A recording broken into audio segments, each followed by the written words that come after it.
Hi, I'm Wes Miller from DWT Racing, and this is the DWT Downhill Assault Vehicle.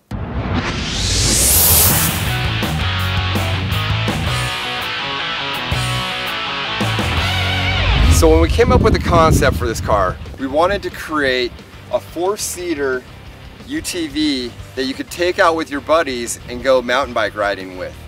So we ended up starting with a 2016 Polaris RZR XP Turbo, four-seat version, and then did a bunch of modifications to this and ended up putting a bike rack for 4 mountain bikes on the back of the car. This Polaris RZR is a great platform to start with. You've got 4-wheel drive, excellent suspension, really good handling, and plenty of power. With a turbocharged motor in this, it puts out over 144 horsepower. We started off with a stock car, but we didn't want to stop there. We wanted to make this a badass downhill assault vehicle. When we were deciding the parts to go with, we wanted the best of the best.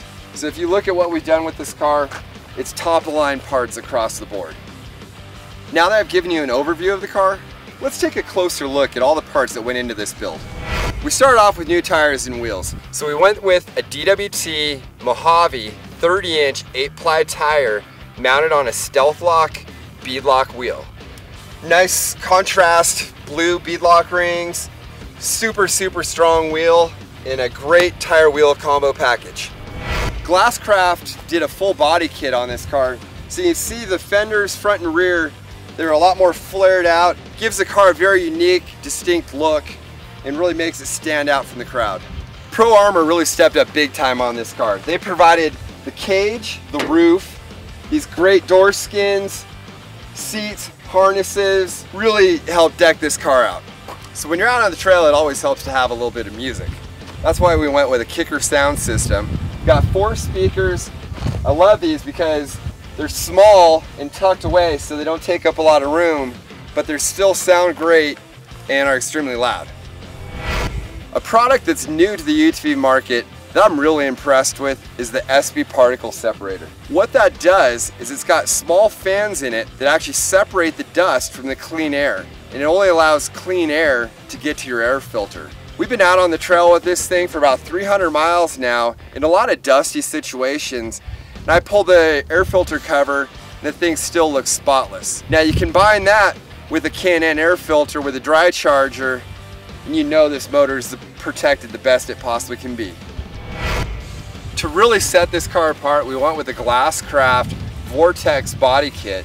The fiberglass body and dash really sets the car apart from everybody else. It's got a custom paint scheme as well as graphics, so we can see how our buddies in competition are doing behind us. We've got Assault side mirrors, Hellfire front grille, we have an Assault built aluminum gas cap, UTV shift knob. For night driving, Baja Designs outfitted the car with their Pro headlight kit. A Pro Armor cage and roof, Pro Armor stealth door skins, Pro Armor door pads with a storage pouch, G2 seats with 4-point harnesses with sewn-in pads. We went with this really badass rugged radio 4-person intercom and car-to-car 50-watt radio. For the controls here, we went with an Assault steering wheel with a push-to-talk button and their hub, as well as their built aluminum Speedo bezel. We have the kicker stereo amplified controller with Bluetooth. We went with an iPad Pro 9.7 with lead nav, so we've got navigation when we're out on the trail. Suspension's always really important, so we upgraded the stock Fox shocks with a Stage 2 spring kit. For added strength and reliability, we had CryoHeat do their metal treatment and micro polish on our CVs and axles. To protect the underside of the car, we went with a factory UTV 3/8" UHMW skid plate. The CageWorks spare tire carrier and tire jack and mount. Glasscraft fabricated this mountain bike rack. It'll hold up to 4 mountain bikes back here. The mountain bikes mount 4 across with your front tires going into each of these trays. To beef up the rear end, we went with the Assault heavy-duty radius rods in their turret style. And so to top it all off, we have an Intense Cycles Spider 29C with a factory build. It's a really badass mountain bike. So there you have it. It's the DWT downhill assault vehicle. That's a wrap. Thanks for checking us out. Hope you enjoyed the video.